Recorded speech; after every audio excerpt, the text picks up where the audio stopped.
Everyone, welcome to another episode of the OverSeers. My name's Proelios and I'm joined as usual by my co-hosts Nightwing and OneHP. What's up, guys? Hi, um, I'm excited to talk about the Chengdu Hunters this time. Yeah, I think it's technically the one team that just doesn't care about anyone. It's like the don't care dynasty team of the Overwatch League. So happy to talk about them. Mm-hmm. And yeah, I think without further ado, let's get started because this team has got some really interesting additions, and we are going to go over them in our usual format, which is the tanks first, then the DPS, then supports, and then the coaching stuff. So let's start off with the tank line, which is Ameng and Gaga on main tank, and Elsa and LateYoung on off tank, with LateYoung being a two-way player between the Hunters and Team Chaser, which is their academy team. So yeah, let's. I think I'm gonna let Nightwing start off on the tank line. So you can just give your general thoughts on the whole setup that they have here, Nightwing. Go on. I mean, everyone knows the basic kind of wacky setup that Chengdu has for their tank line. It's Among doing some weird stuff with his ball, Elsa trying to make up for it by playing somewhat decent heroes, but not really. Uh, they tried to do something interesting with LateYoung last year, where they tried to kind of put him in the Zarya role and kind of reinvigorate the team because they did seem to be slipping somewhat. Uh, I mean, Chengdu has never been amazing, but they were slipping by their own standards as well. So I think their coach was trying to kind of make something happen with LateYoung there. But now that he's a two-way player, I think they're trying to kind of curb that new blood because a two-way player can only play so many matches, right? So we're probably just gonna see Amang and Elsa doing some silly stuff again. That's pretty much all I think of the tank line.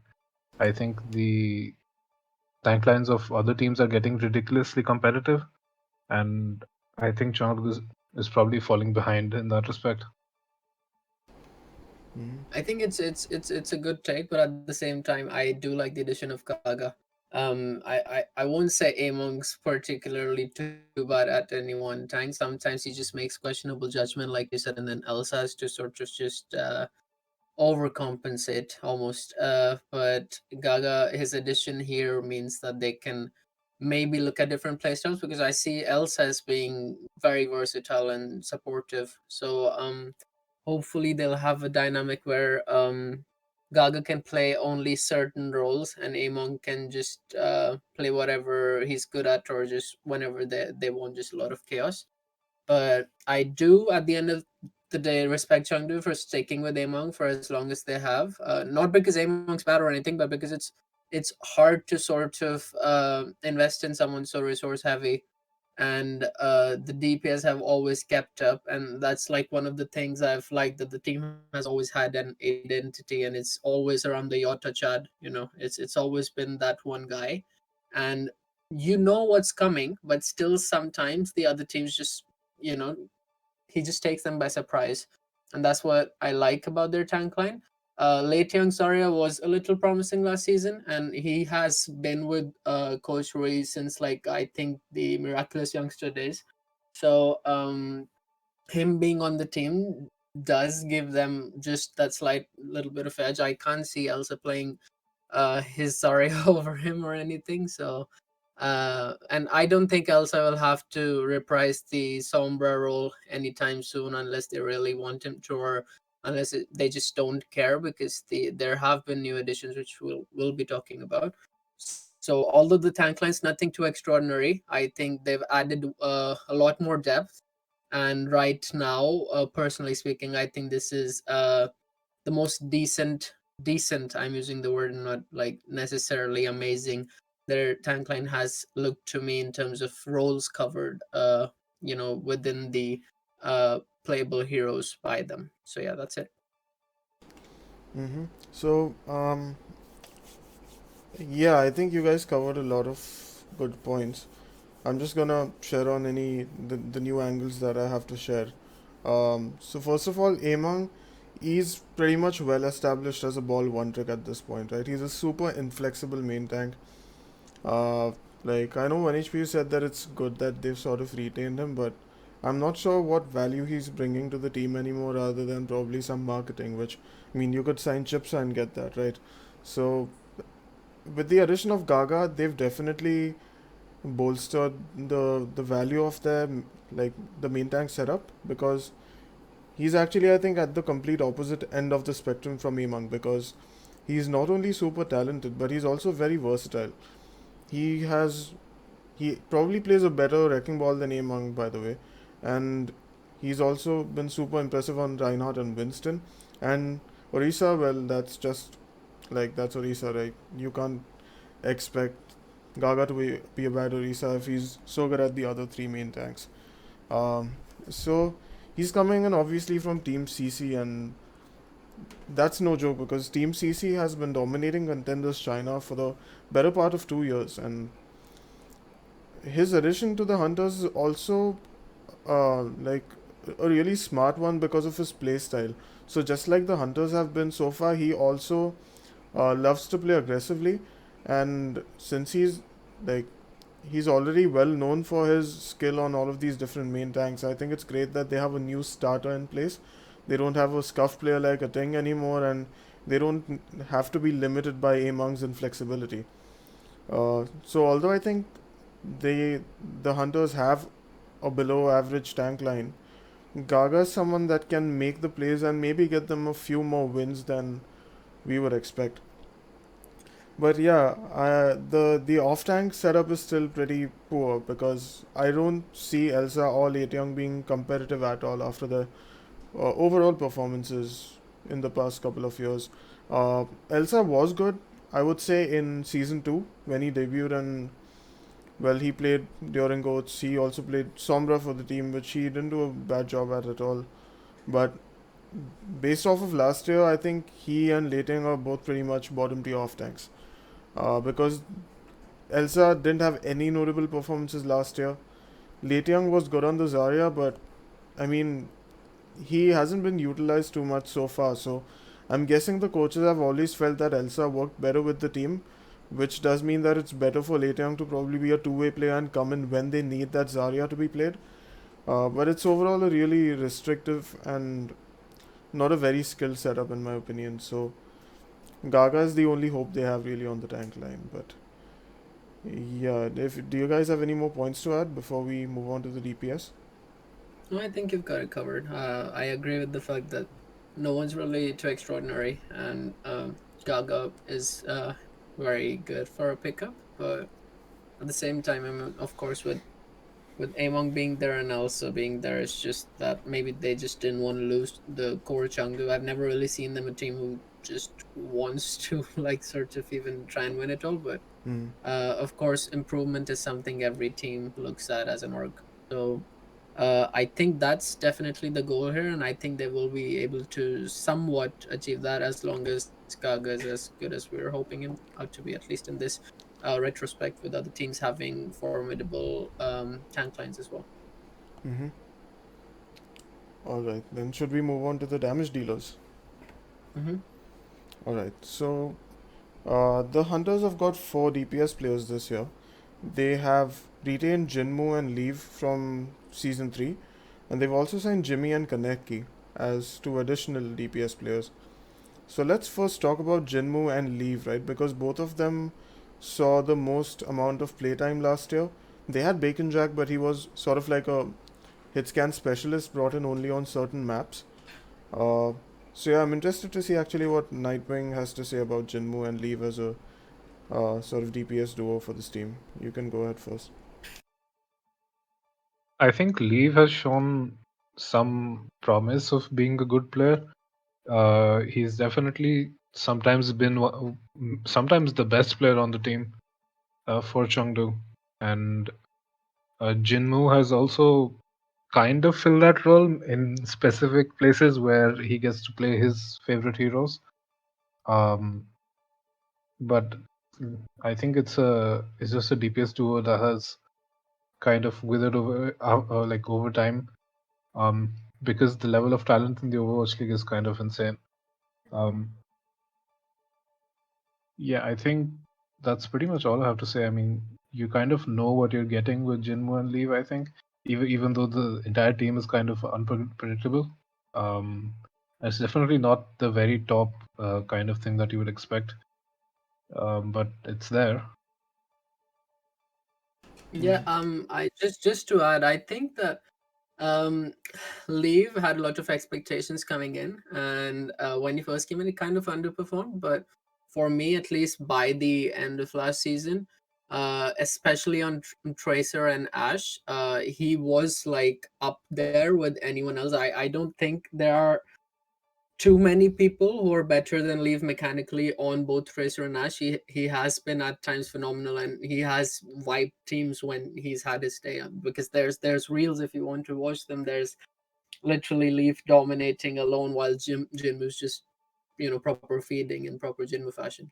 If Jinmu could be a little more let's say consistent, if he could stop being Among's best friend in the sense that they're both sometimes just shocking everyone and other times just pretty much feeding, Chengdu can finally have something on their hands. And I think that's where the other two DPS come in, Kaneki and Jimmy.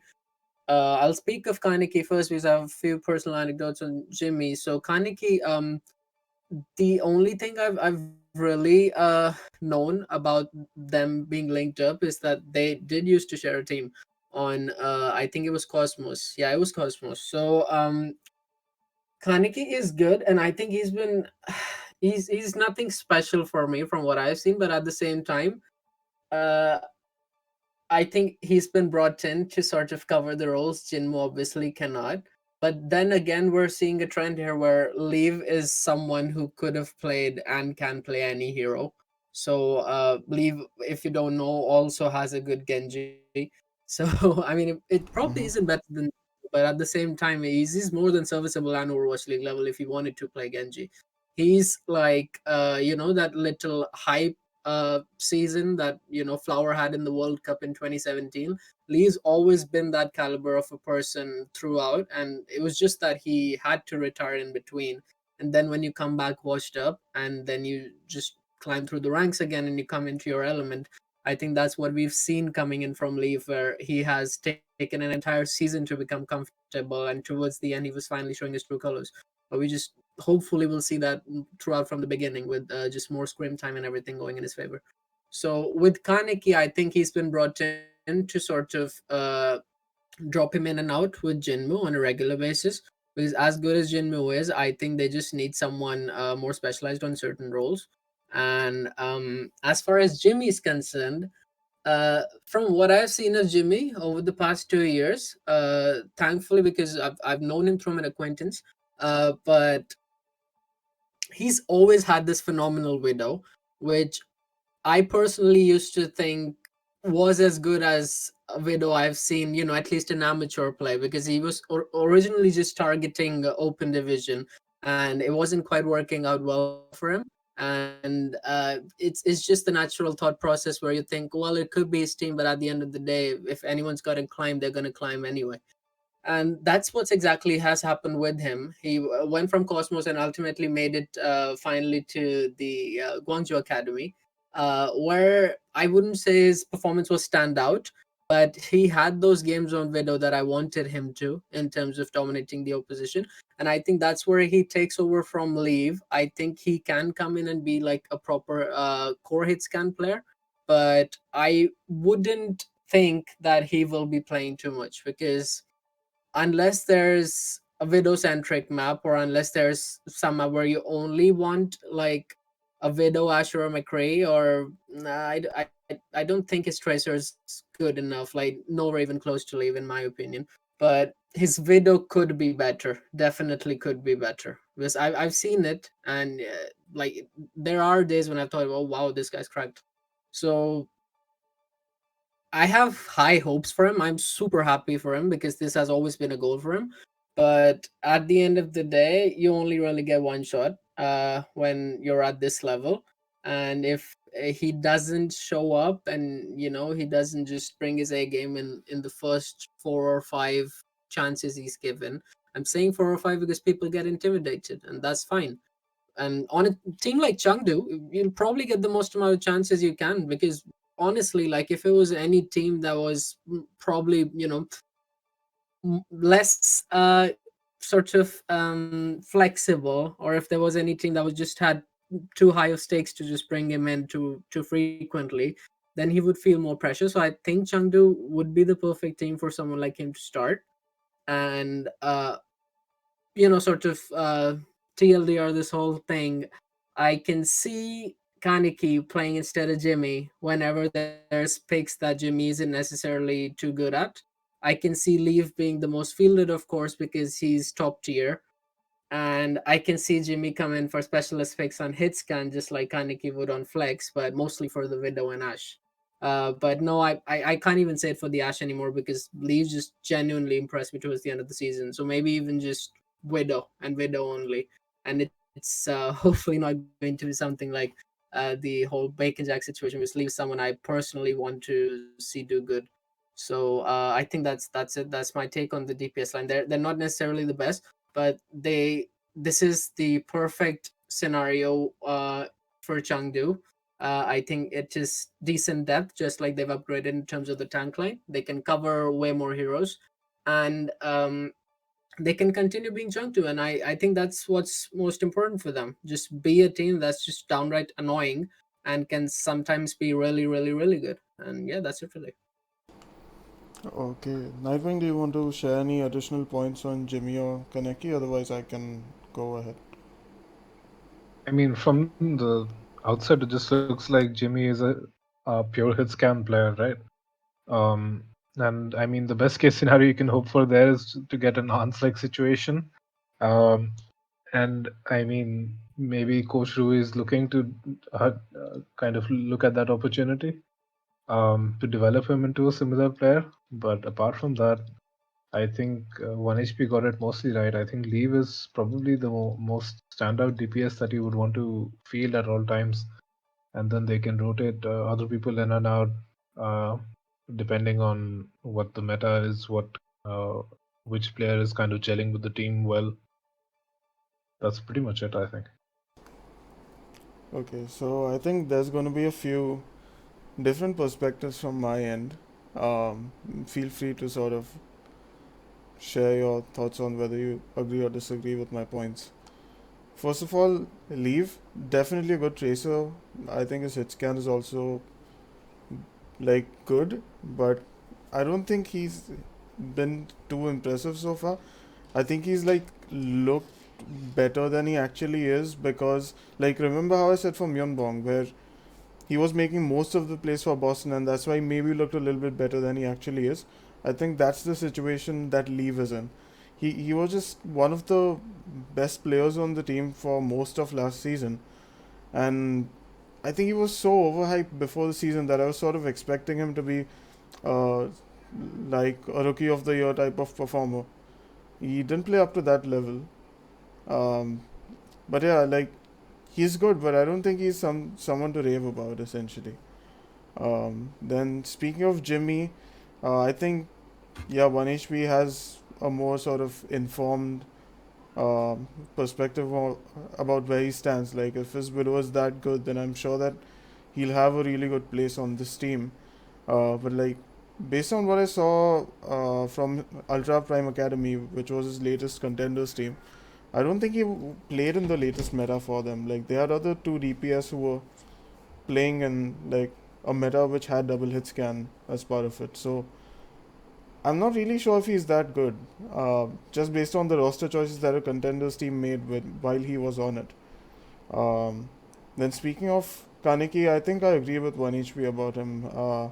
He's coming in from Team Cat, which is the same team as Guangbong was on, and I think he'll probably fill in the Sombra role, which JinMu was really uncomfortable on in season 3. And I'm quite optimistic about his pickup because Team Cat went toe to toe with Team CC in the latest season of Contenders China.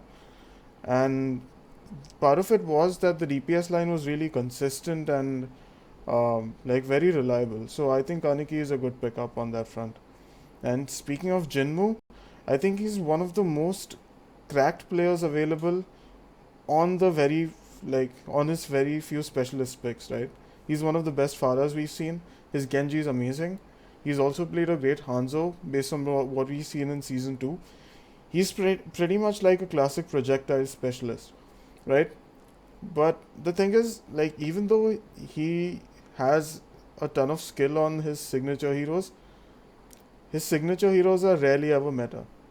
I mean, he's a talented player, but low value at the moment, I think, because as we can see, hit scans are being hit scans have been dominating the meta more and more as the time's been passing, and that really hurts Jinmu's ability to shine because when we see him on the Pharah or the Genji or the Hanzo or sometimes even the Doomfist, he pops off like really hard. I think there's very few players with uh, as much explosive potential as Jinmu on these heroes. Uh, but then again, I don't think it hurts to have him on the team simply because he's so good at these heroes, and if they ever become meta, he can absolutely dominate APAC on them. But until then, I think it's probably going to be Leave and Kaneki covering most of the heroes, with Jimmy, like OneHP said, probably being brought in for Widow, and then Jinmu being reserved for these specialist picks. So that's my overall take on the DPS line, and I'm sure you guys have like a few counterpoints. So let's see what you have to say. I think I'll just first touch upon Leave. I think his situation. I mentioned Flower because that's what I could personally relate it to with someone being mechanically good, but then you've overhyped him because of certain things. I think he was definitely overhyped coming in, and he definitely underperformed. At least when the season started. But I think I've seen him get more and more towards like what I expected from him towards the end. Because I at least saw a few games where even Jinmu, I mean, it's nothing surprising that Jinmu's going to be inconsistent because he's Jinmu. He's super good when it comes to him just getting into it, but at the same time, he can be just this person who doesn't really care much and just would like to overextend for no reason. Leave, on the other hand, I don't think he's much different in terms of risk taking, but he actually has the capacity to sometimes just make something spectacular happen. So just like you said, I think we have to settle for a middle ground where we almost agree that Jinmu and Leave are probably on the same level of crack, but it's just a scenario where their attitudes are slightly ever so different. And with the right coaching, I think we could see the Leave who was just not letting, someone like Soon, I think it was Overwatch World Cup 2017 when like it was Soon who was getting embarrassed on Tracer of all people. So it wasn't something, less than extraordinary. Mhm. He's I think been a World Cup finalist 2 times. It's not really easy for someone to do, even though the World Cup isn't quite as hyper competitive as the league is going to be. But I think what I mean by that is he definitely has the potential and he's definitely shown up now. So as long as he does start off on the same page he ended last season on, we can see certain good things. I'm just worried a little about Jimmy because I would want him to see some playtime, but I don't really know if like what if Leave because some of his Widow was okay, it was serviceable. So what if they just want to stick with Leave on the Widow, and what if okay we have another Bacon Jack or another just like a budget links or just sitting there just going, yeah, what when am I going to play? Probably never. So it's nice to have depth, but I hope Rui uses it because, like you said, didn't get much playtime on his last contenders team either. So either it has to be some amazing scouting decision or them just wanting a decent video as a backup, which I hope sadly isn't the case. So yeah, those are the only two ones I wanted to point out because I think you were spot on at least Jinwoo and Kaneki with their flex situation. All right, Nightwing, anything to add? I think that's a fair assessment, honestly. Like, I don't really have much to add. Okay, cool. Then I think we can move on to the support line then, um, which is Yveltal and Nisha on main support, with Yveltal being a two-way player with Team Chaser once again, and Farway 1987 coming in from Team CC as the flex support. So I think I'm gonna start off on the support line here. Then quickly touch upon Yveltal, who is actually essentially just known for his mercy. Uh, and I mean, I don't think he was Owl caliber on anything except that hero. So it makes sense that he's sort of being put as a two-way player. Maybe they can just bring him in for mercy-centric metas because, as far as I've seen, he and JinMu had pretty good synergy, especially while playing the pharmacy. So he was really like he's really attentive on Mercy, and I think his positioning is pretty good on her as well. And being a bloodthirsty support, he naturally isn't afraid to go for those kills when he has to. So a really specialist pick there, and I think that's why they've got Nisha, right, who's going to be the primary sort of main support for this team. And Nisha's coming in from Bilibili Gaming, and if you guys are wondering why you haven't seen him play before, it's because his gamer tag used to be Illusion when he was on that team. And overall, I'm optimistic about his pickup. From what I've seen, he has a very stable presence on his team and is fairly consistent. And I don't have too much else to say about him. I just think it's a good pickup and it's an upgrade over Yveltal overall. Uh, and yeah, I think I'll let you guys speak about these guys before we move on to Far Away in 1987. I think I agree. I think I don't have much to add. Just wanted to. I had pre-decided that I predetermined that I wanted to just rave about Evil Tall's Mercy while I get the chance, and you've done that already. So I don't have much to say. But yeah, no, really, really like his Mercy, and I really highly rate Mercy play now, unlike I used to 2 years ago. So it was um, it was quite nice seeing him certain times just pulling off things that you don't see Mercies do. I think he's just such a he has these two sides where I wouldn't even count him in the top 10 or so Lucius, but then suddenly his Mercy for me would be almost top 3 level.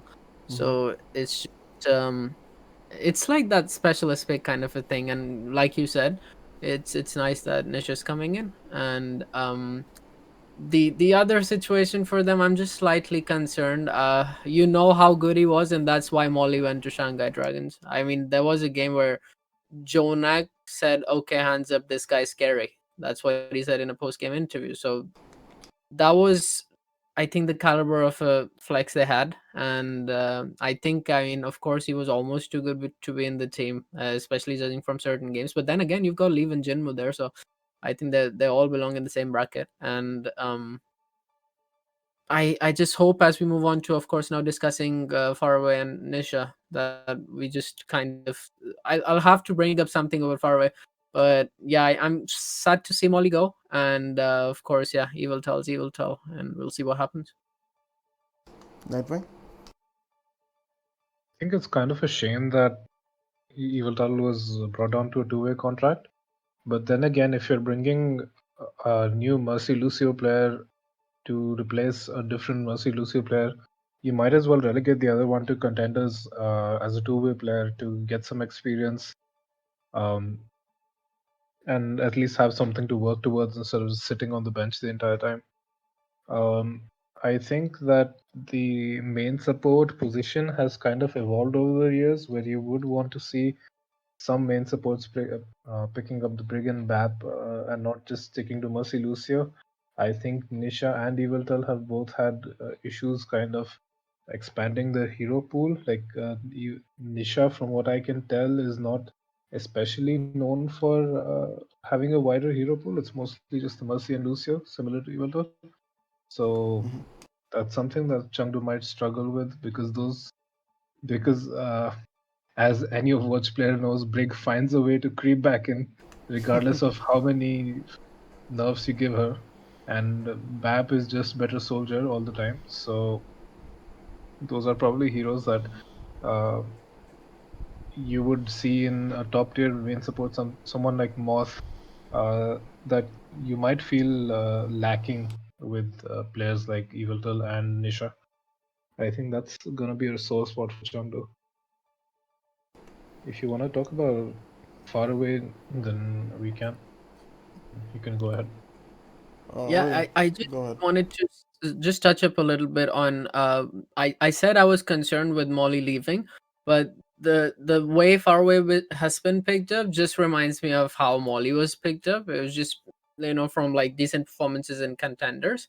and sort of a good run coming into something, and then suddenly we found out Molly to be the actual real deal, and that just certainly had such a nice upgrade from someone like Kyo and back then. And now I think, while not necessarily an upgrade, far away can definitely be on the same level, and I'm hoping he is. I mean, I don't know. I mean, judging from the contenders' performances, it was all right, but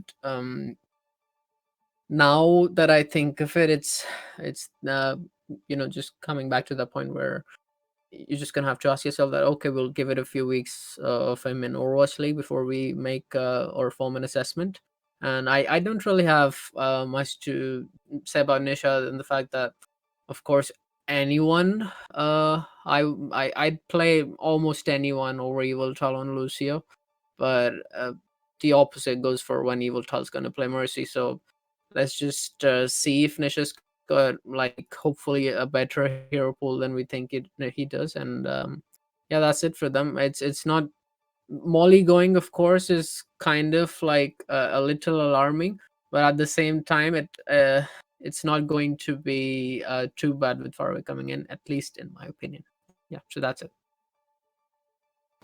So actually, according to me, Fawe joining the team is an upgrade over Molly, and I won't speak about Molly right now. We'll talk about him when we speak about the Dragons. But Fawe is also coming in from Team CC. Like I mentioned before, Team CC has been really dominant in China for almost 2 years at this point, and Fawe is an amazing player. He's like a god tier Ana and Zen player, and in their most recent run, right after sort of Ball Zen became meta, his synergy with Gaga was one of the biggest reasons that Team CC was so dominant in contenders in the latest meta. So I think signing both of these players together makes a lot of sense, because if you want, arguably, like I have a feeling that these two are going to be the most standout players on the Hunters roster this year. Uh, if their coordination, it kind of reminds me of Gesture and Prophet, right? Although these two haven't been playing together nearly as long, their synergy is not like nothing to scoff about. They are insanely good, and they can carry the team in most metas if they just work together. So if you have, let's say, Gaga playing Winston or Ball, and then you have Fawi supporting him on Ana and Zen, then that's like a short combo to sort of pop off and help your team win. And because of this, I can see this team doing really well in dive metas, because as we mentioned before, Leave is really good on Tracer. You've got JinMu who can play Genji in case Genji is available. Kaneki can play the Sombra. So it gives them a lot of options to run different dive variants. And yeah, I mean, enough about dive variants. Naturally, we're talking about Fawe here. So overall, yeah, I think he's going to be a dark horse flex support coming into the league this year. I think uh, if the if his team enables him well enough, he could even be one of the best this year. It might be a hot take, but I'm pretty sure it can be the case. You guys can share any thoughts if you have any. I think it's I do like some positivity coming from you, at least at this point. Like I want you to finally rave about someone, and at least with Far Away.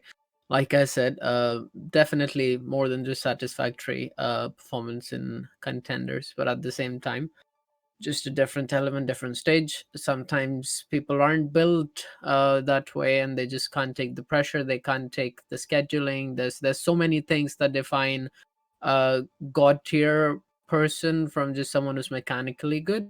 So I'm saying, with the schedule coming in, with logistics, with everything that affects a person when they start playing at the highest level, just like with any professional athlete, there's considerations that need to be met and things that need to be seen before we say, oh yeah, he's definitely how good we thought he was. But I definitely agree with you. It's going to be very interesting in him and Gaga. Definitely, they've picked those two people for those spots that might have contention down the line for being one of the best in their respective roles. So yeah, that's it. And as I said before, the Yveltal Nisha situation is self-explanatory, and we don't really need to say much of it. Nightwing? I think that uh, Team CC generally used Faraway for the Ana and the Zen, and in situations where the WAP would be maybe a bit more preferable, they would still try and squeeze the Ana Zen into it for Faraway. But he does have a decent amount of mechanical skill, so I don't think it's going to be very hard for him to uh, kind of work on the map. He did play it for a few maps like Temple of Anubis when that would come up during contenders, from Mm-hmm. what I can remember. Um, but yeah, generally what he prefers is the Anazan. I think the level of flex supports every year just keeps going higher and higher. And while he does seem impressive in contenders, it would not be very surprising that he finds himself kind of are outmatched just because there are an insane number of insane flex supports in the league. That said, he is a promising prospect. I think I, he's probably the least concerning support, honestly, on the roster, because I think I'm more uh, kind of worried about what happens when you want to play the brig. What happens when you want to play a Zen and a BAP, which is something that happened quite a lot in season 3. The BAP Zen comp with the double shield is something you saw quite frequently, and that's something that this team is just not able to play effectively, Yeah, and I'm kind I of concerned about that. yeah, I just wanted to quickly sort of bring up that is Chengdu we're talking about here. They don't really care. So it's never been a team that's gonna be like, oh, we must conform to the metaverse. When Goats was snowballing everyone, they had quad DPS, and they actually won some huge maps of that somehow. And we used to think, no, this team is memeing, and Jinmu was like, no, we're serious. We're absolutely fucking going. We're going for people. Elsa's not on off tank duty anymore. We don't give a shit. So I think that's what makes them them. And if there are any shortcomings, you'll hopefully see them adapt, and because that's literally all they can do with the hero pools not being as deep, at least in the support line. So while your concerns are perfectly valid for any other team, I just love what Chengdu is about as an org. They just have been known as this team who's like, if you know it's a Chengdu game, you know you're gonna see something that makes you feel excited. So at least in that respect, I'm not worried too much about being meta-centric for them. Obviously, it's gonna lead to them being punished a lot, and obviously, it's gonna see them being embarrassed by the absolute top of the top. But there's so many teams in the middle and end of the pack in the Overwatch League that will be absolutely bamboozled by Chengdu, just like they always have been. And it's embarrassing for them. And it's, it's like they say we're gonna do this to you, and then they do it to you. It's just they're super inconsistent at it, or they're actually be a very decent team. So that's how I've seen them always, and I think the additions just help maintain them, that like that the entire vibe they have going on for themselves. So that's it really. Okay. That's fair. Yeah. Then should we close the chapter on the supports and talk about the coaching stuff? Yeah. All right. So Coach Rui is back with the Chengdu Hunters this year. Um, he's been sort of in and out of the scene and out of the league because of certain health issues. And I mean, I don't have too much to say about him. He's not had a lot of success in top tier Overwatch. He's coached Team China in the World Cup, like that has led to good results. But again, you can't put too much stock in the World Cup because the teams aren't exactly like as well practiced and as polished as in the league. He's won some tournaments in like the tier 3 scene and so on, but you can't put too much stock into that either. So right now, all I have to say is that I hope he's healthy enough to remain on this roster consistently this year. But overall, I just don't rate him too highly at the moment. There are much better and better established coaches even in APAC. Like you've got Arachne, you've got Coach Moon. So he's got some tight competition even in the APAC region, and I just wish him good luck, honestly. And yeah, Yeah. you guys can go on. I think at least the pickups have been fairly promising, and that's something he's got going for himself. Whether or not he made those decisions is something I do not currently know or have information on. But at the same time, Rui, like you said, nothing extraordinary, nothing out of the box.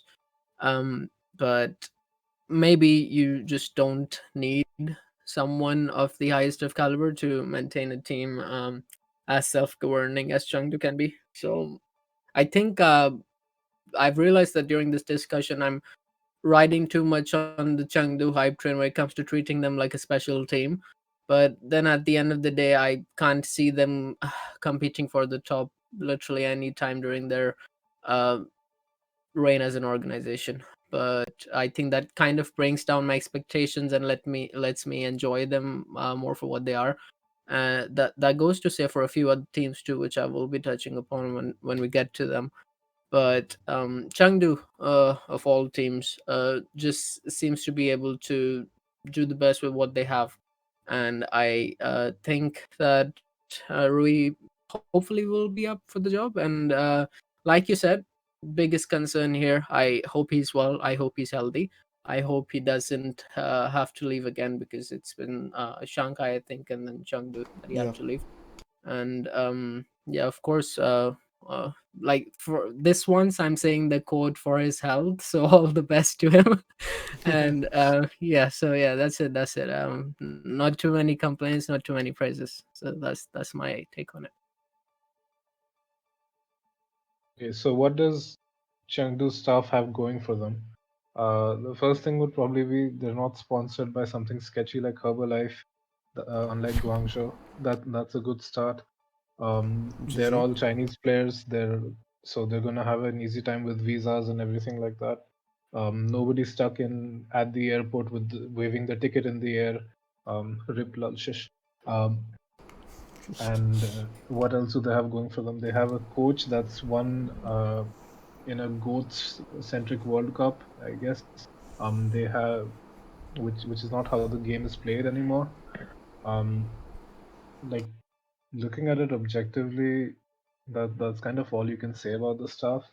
Um, most most people that I can communicate with don't talk in Chinese, so I don't know what the actual kind of staff situation is apart from that. But Rui has been kind of absent at times due to health issues. Probably affects the coaching a bit, and these players are uh, well, if you try and look at the kind of plays they make, they're not exactly coachable.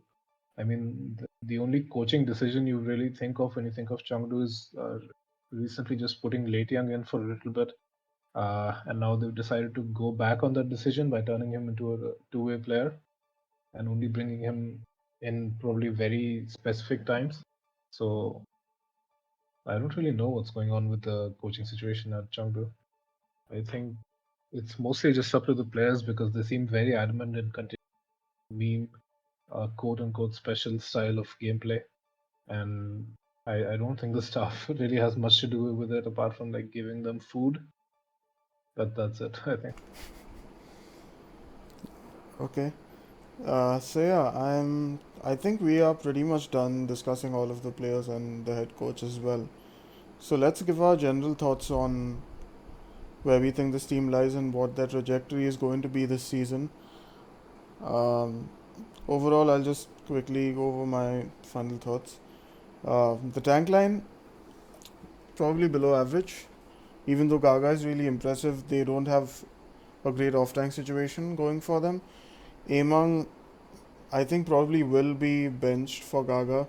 I think at most, if they want him to play ball, they'll put him in, even though Gaga, I would say, plays as good, if not better, of a ball than he does. Um, the DPS are okay. I don't think they're anything to rave about. But on the bright side, they can cover like the majority of the hero pool this year, and they don't have a major Sombra issue as well because of Kaneki.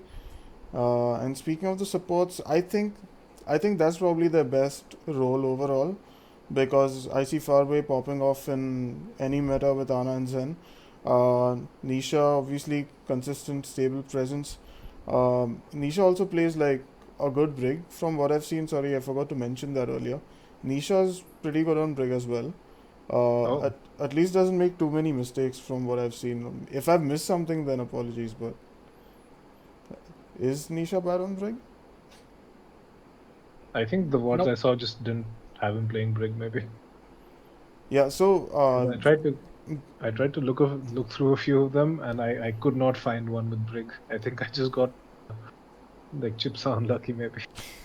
no. So I think the reason why that happened was because Billy in general preferred playing the Mercy Sen in the latest meta. So they only swapped to Brig when Nisha was getting absolutely crushed by the enemy Ball and Tracer, which teams like Team CC was able to do quite easily because Gaga and Dia were just that good at coordinating those dives.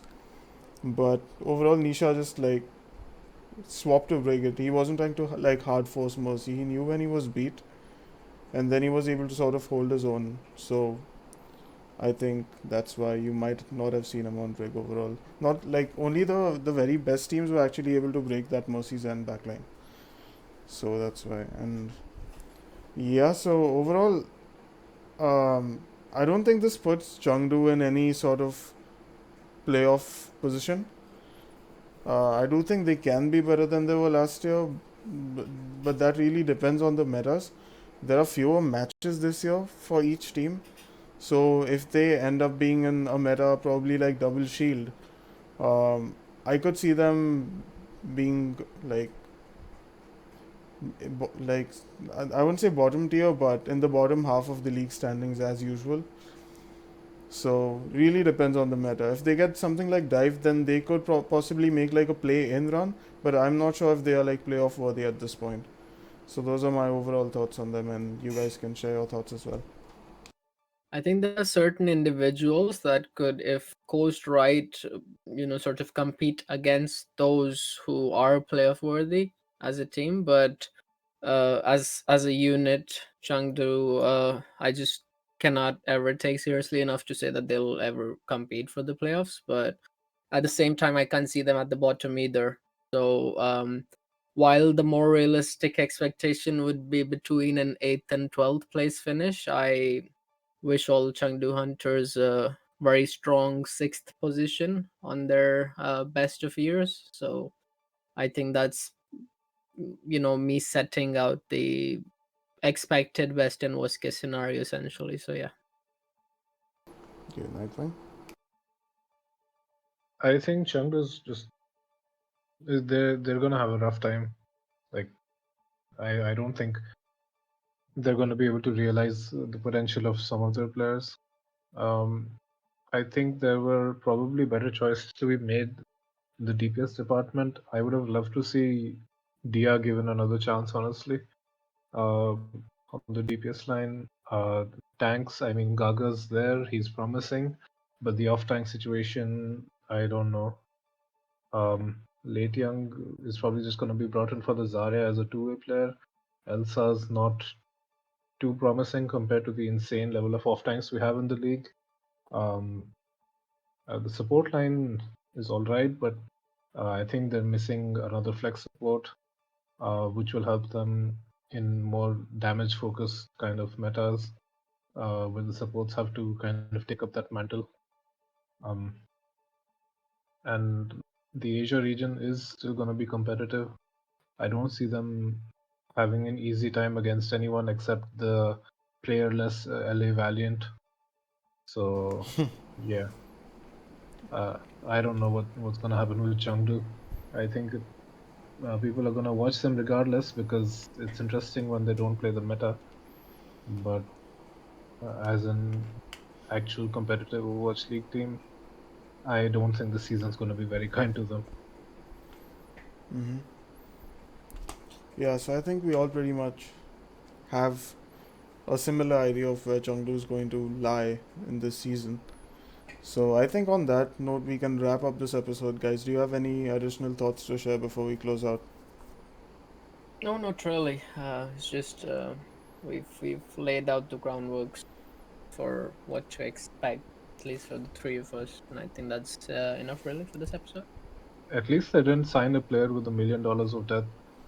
You know, That's something. Um, uh, Guangzhou. Yeah, Yeah, man. All I'm right. happy to.